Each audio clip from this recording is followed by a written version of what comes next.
Hi, I'm Femi OK, and you're in the stream.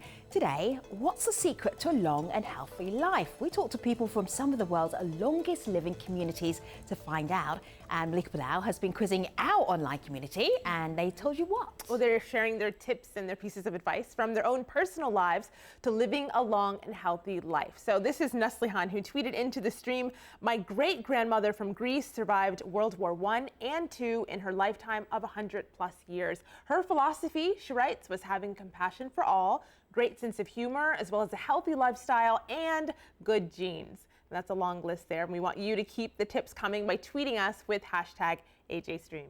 We also spoke to somebody who turned 100 this Sunday. This is Catherine Van Leer, the grandmother-in-law of our director, Katie. So we asked her at her birthday party what her secret to longevity was. I don't have any reason to know what, unless it was my hard work. I started working when I was 11 and up until I got married in 1940. But then I started having babies, so after that, you know what that's like. Hard work, or could it be something entirely different? Now, as you just saw, not everybody who lives until they're 100 actually knows why. But author and explorer Dan Buettner believes clear lessons can be learned from people who live in 5 places he calls blue zones, where people have far longer life expectancies than the rest of the world. Senior citizens in these areas are not just living longer, but they're healthier and more active. And though blue zones are geographically and culturally diverse, Buettner argues the lifestyles of people who live in them are similar in many ways. So that's just one theory about longevity. To help us talk about the secret to living a very long and healthy life, we're joined by Dan Buettner himself, who is in Minneapolis in the United States. Carol and Richard Nelson join us from an actual blue zone, Loma, Linda in California. Thea Parikos is a resident of the island of Ikaria in Greece, which is another blue zone. And S.Jay is a professor at the University of Illinois at Chicago School of Public Health. So it's good to have you here, everybody. Let me start with Richard and Carol Nelson. Richard, if I ask you to add up yours and your wife's ages, what number would we get? Well, I'm very interested that in view of this title of this program. Yeah. I'm just about to have a birthday in a few weeks, and I will be 96. Woohoo! All right. And I I'll have what you're having. I'm a general surgeon, and I retired at 87. All right, so we've got 96. Carol, dare I ask you, how old are you? I am 94. Wow. All right. When I was a child, my mother told me she lived to be almost 104 years old. Wow. And one of the things she told me as a child over and over again was, "Carol, take care of your health. It's your greatest earthly blessing." And that still rings in my ears. Richard, do you have any idea why you and Carol are doing so well? You're both really active. You both look very fit and healthy. What is your secret? Well, I think the most important thing is to have a reason to live. In other words, my father was a very, very good example. He was a PhD, college president,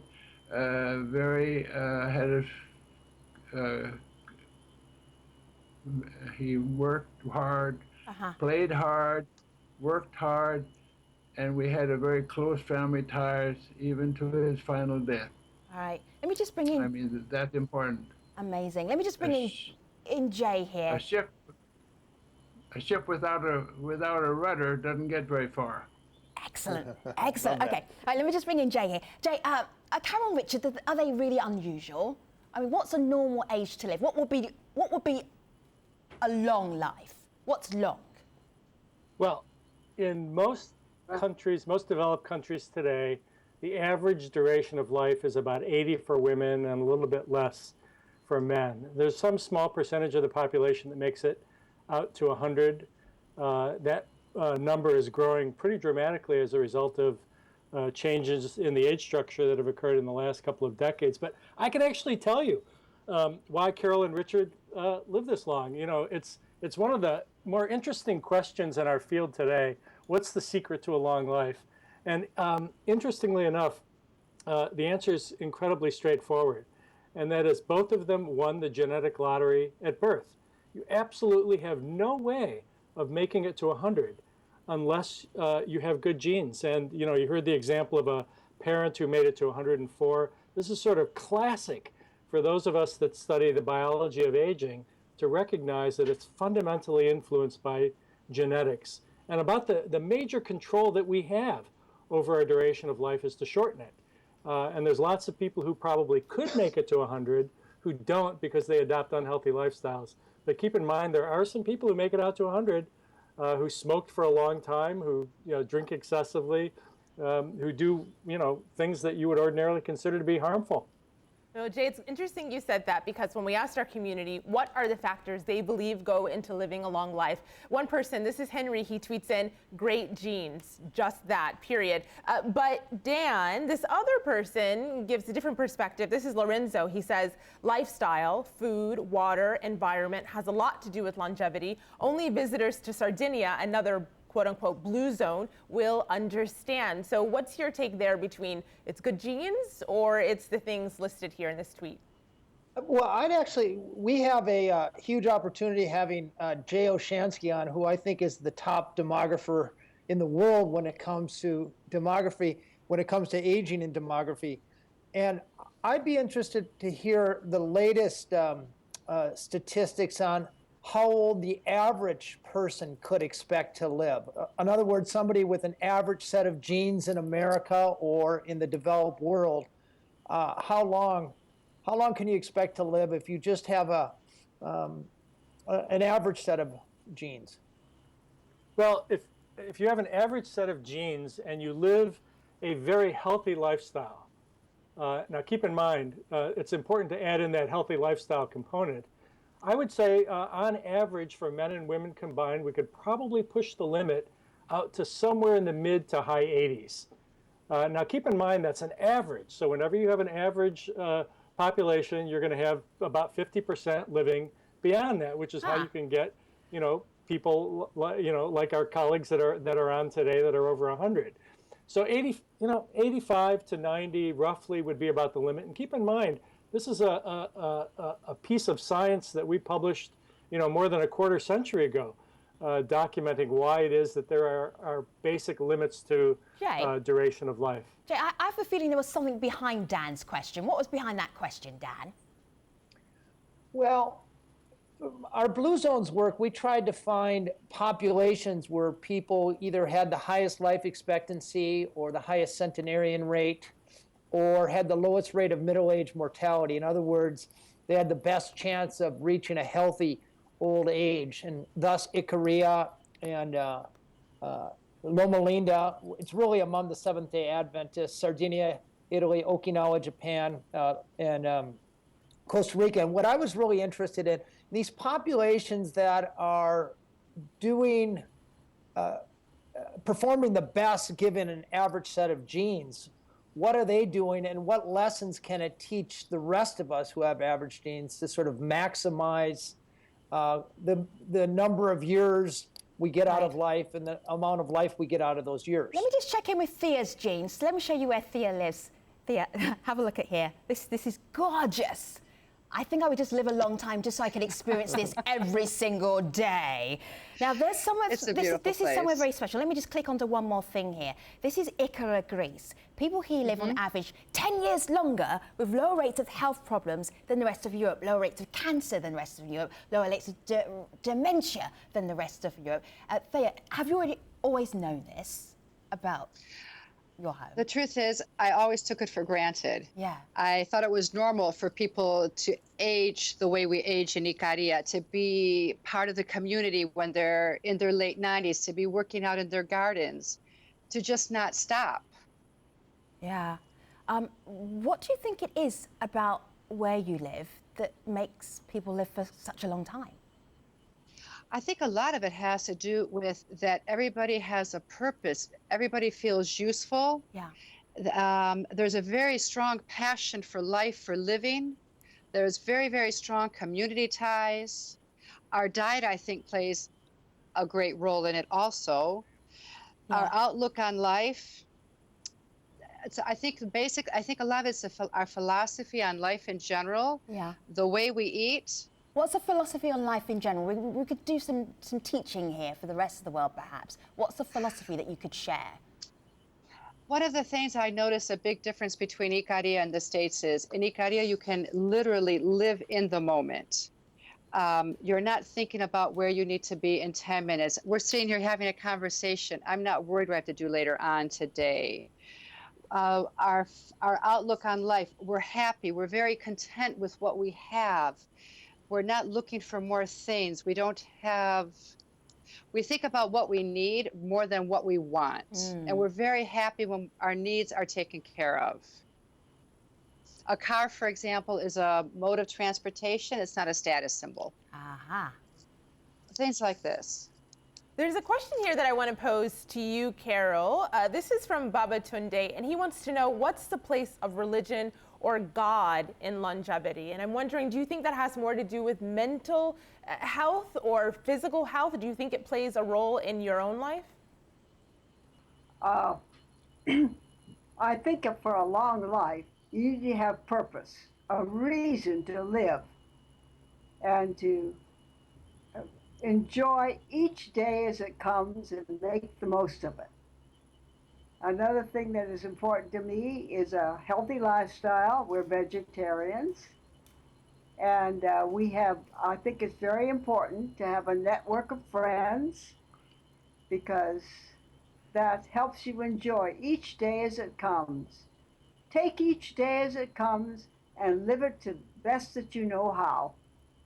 See, what's really interesting from Carol and Richard and Thea, they're talking about their lifestyles and their approach to life. If we're talking about science, let me show you something here. This is from the Guardian newspaper. Live forever. Scientists say they'll soon extend life well beyond 120. Dan, this is something you've been looking into, like extending life so that you're healthy and you live longer. What's the kind of research that you've seen out there that has impressed you? Well, I think trying to get beyond 120 is like hoping for the next penicillin. It may come, and I would say the pace of discovery is faster than any time in history, especially in the field of genetics. But I'm most interested in the lessons we can learn from people who live the longest. And some of the best, what impresses me most, I think about 2/3 of the obesity epidemic in this country is driven by the standard American diet. So I'm really interested in what the longest lived people eat. And the Icaria, there's a University of Athens has done great meta-analysis of the diet there. There's great work being done in Okinawa and in Costa Rica. And when you kind of average longevity diets everywhere, you see that in places where people live a long time, they tend to eat mostly a plant-based diet, Right. as our guests.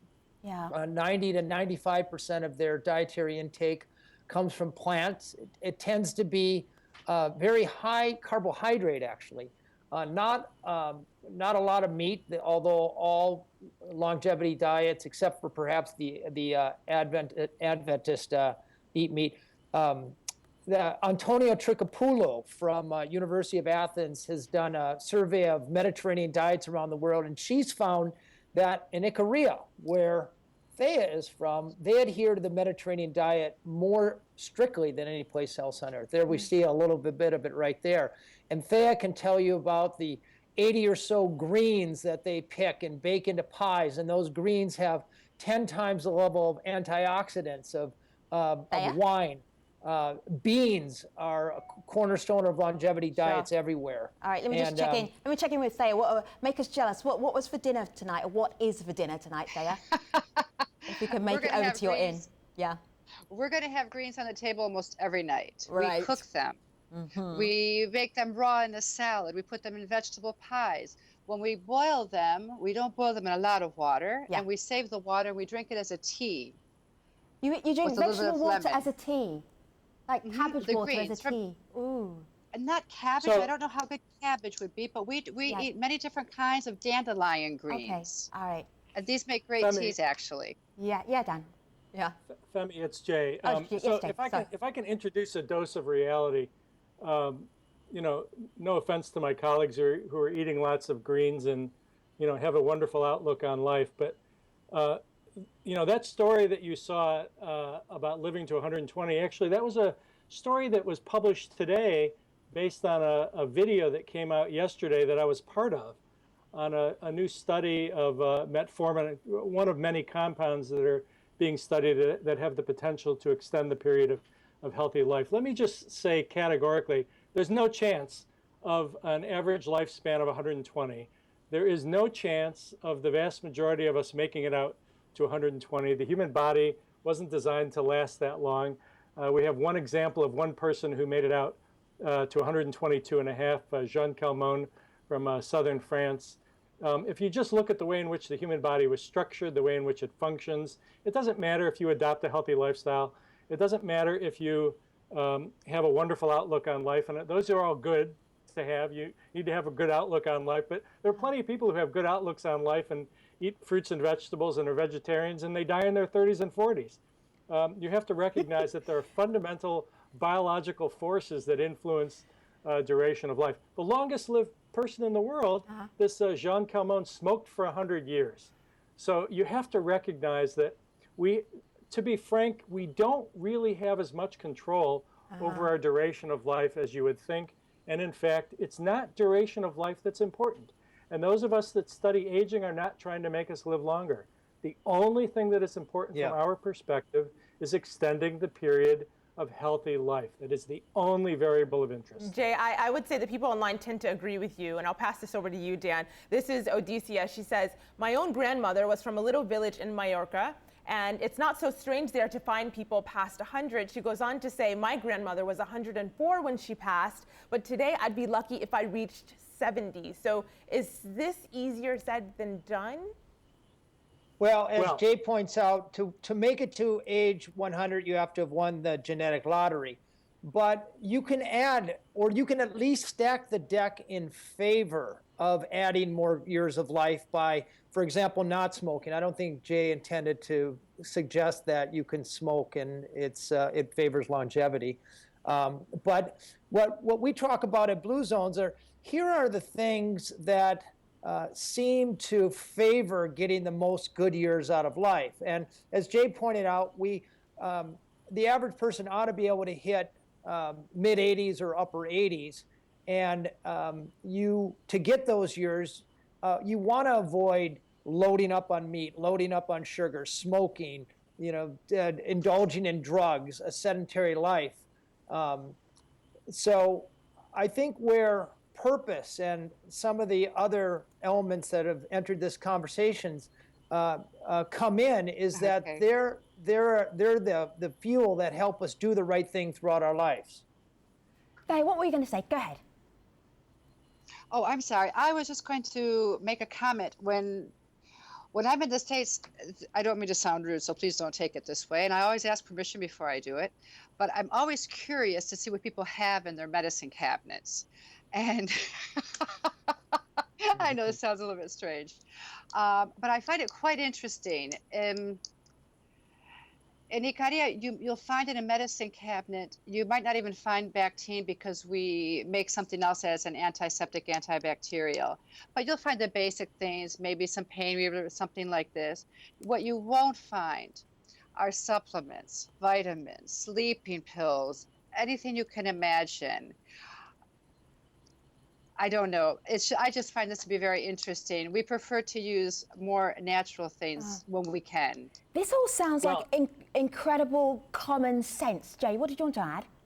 Absolutely, common sense. Look, in aging science, we know that the only equivalent of a fountain of youth that exists today is diet and exercise.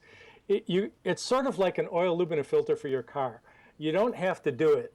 But when you do, it makes your body operate more efficiently. It's not a guarantee that you're going to live a long life. It's not a guarantee that you're going to make it to 100 or 120. And really, that's not important.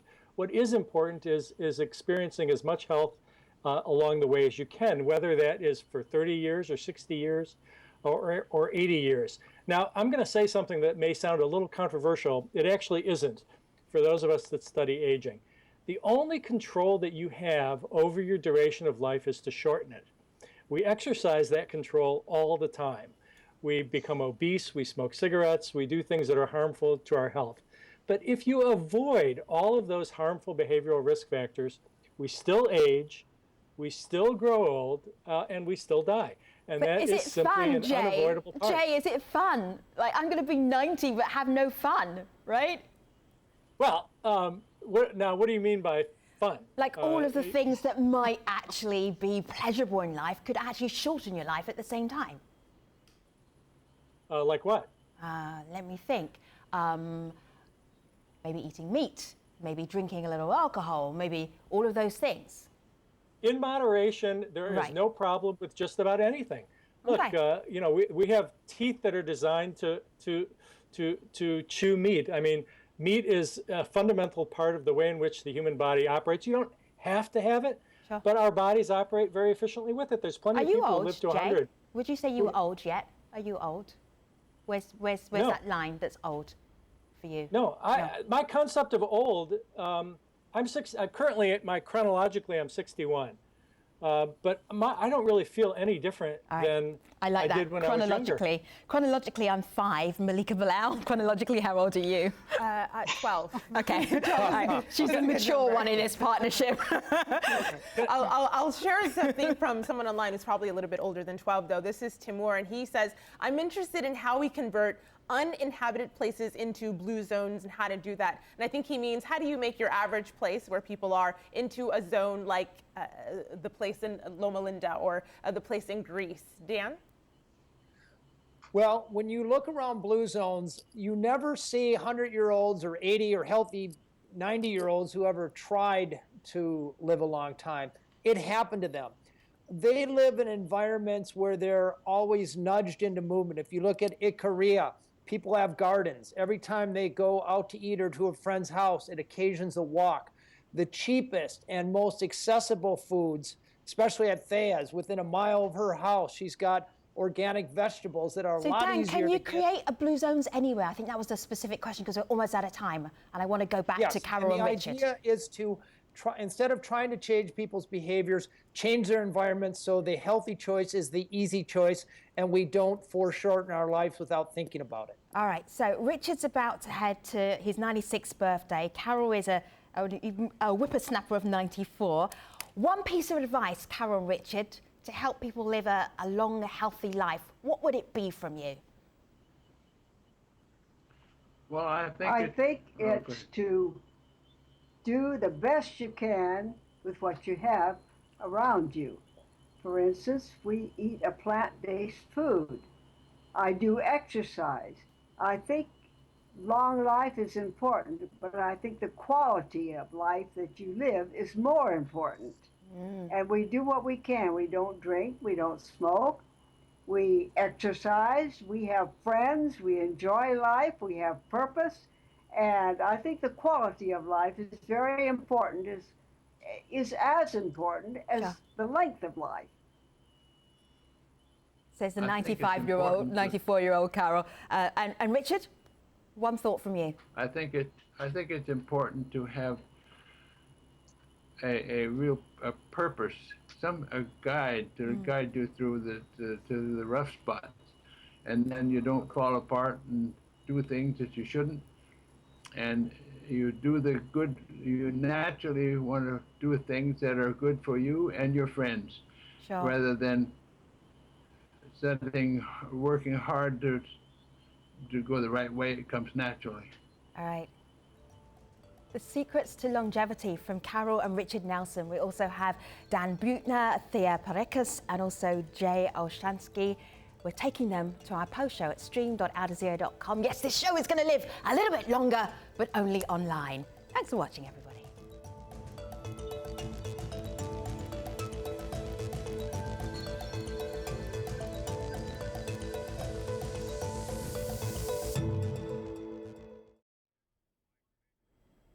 Hello, welcome back to the Stream's online post show. We're talking about the secrets to a long and healthy life. I don't actually think any of these are secrets.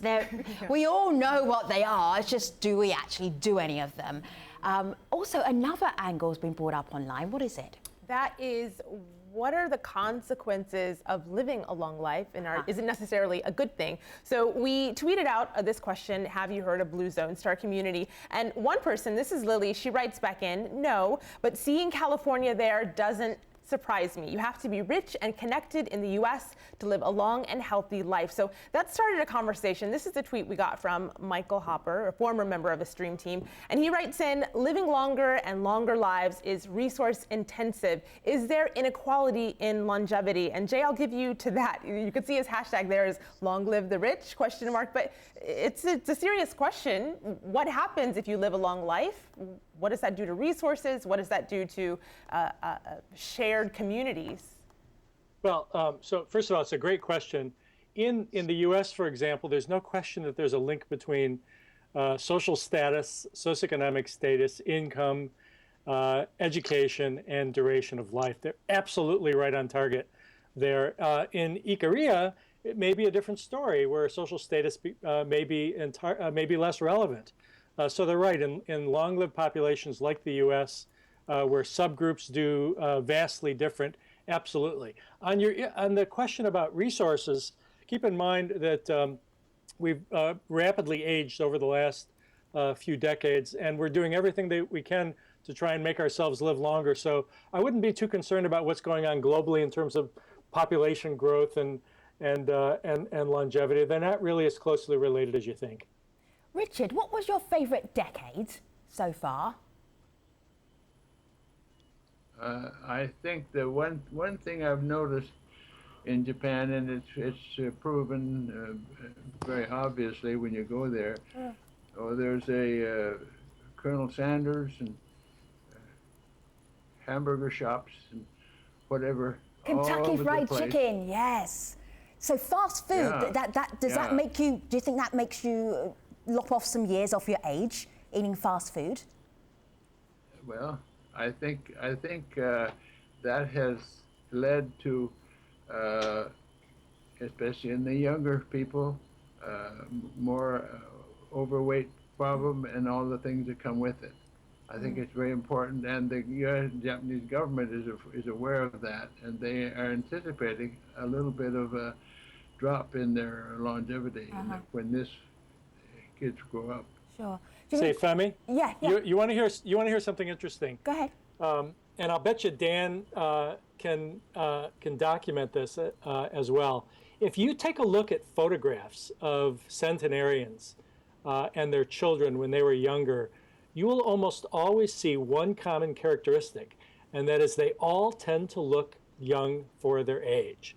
Now, one of the reasons why they look young for their age is because technically they're not that age. So some individuals who, for example, who might be 70, who look 50, while chronologically they're 70, biologically they're much younger. And I'll bet you if Dan looks at some of the photographs of some of these long-lived people in the blue zones, and then you take a look at pictures of their children when they were younger, chances are they look significantly younger than their chronological age. Very common phenomenon. See, I was looking at Carol and Richard, and they don't look like they're in their 90s. They look like they're in their 70s. And I was going to ask Carol what moisturizer you use. Oh, we enjoy life. We enjoy our kids. The Enjoy Life moisturizer. How am I going to get some of that? Well, so priceless. So for That's Carol, not going to work. Yes. Grandchildren. Get me some grandchildren. That might help. Get rid of some wrinkles under here. We're enjoying our great-grandchildren. When Carol and Richard were younger, you guys told that you guys looked young for your age as you guys were growing up? I don't know. I never thought about it. I never thought much about that. Well, you do.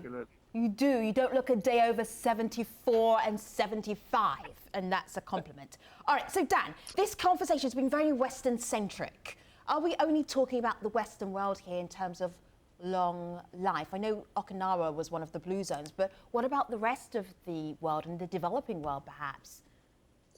Well, I think there's a capacity for long life, but there's the problem of infectious disease in places like Africa and some of the poor countries in Latin America. They're suffering high rates of cholera or malaria or dysentery. So they don't get a fair shake, I would say, at becoming a long-lived country.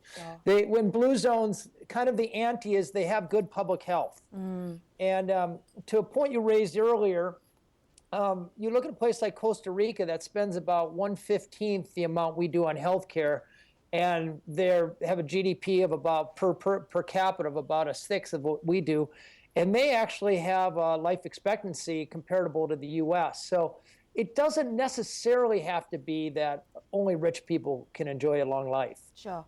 Phew, that's good. All right, so I'm gonna have some of Carol and Richard's moisturizer, and then I'm gonna hang out at Thea's Inn, and maybe